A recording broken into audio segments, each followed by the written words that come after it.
ശിഷ്യന്മാർ ഈശോയോട് ചോദിച്ചു, ഞങ്ങളുടെ വിശ്വാസം വർദ്ധിപ്പിക്കണമേ.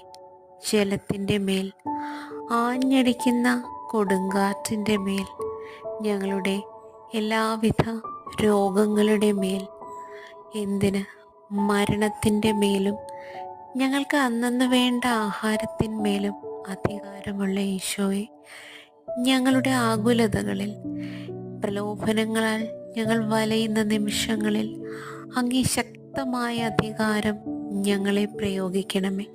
സ്വർഗത്തിൻ്റെ മേലും ഭൂമിയുടെ മേലും അങ്ങേക്ക് നൽകപ്പെട്ടിരിക്കുന്ന അധികാരത്തിൽ ഞങ്ങൾ വിശ്വസിക്കുന്നു. അങ്ങയുടെ വീണ്ടും വരവിനായി ഞങ്ങൾ കാത്തിരിക്കുന്നു. ഓ ദിവ്യ ചൈതന്യമേ, നിത്യം പിതാവും പുത്രനും പരിശുദ്ധാത്മാവുമായ ദൈവമേ, ഞങ്ങളെ അനുഗ്രഹിക്കണമേ. ആമേൻ.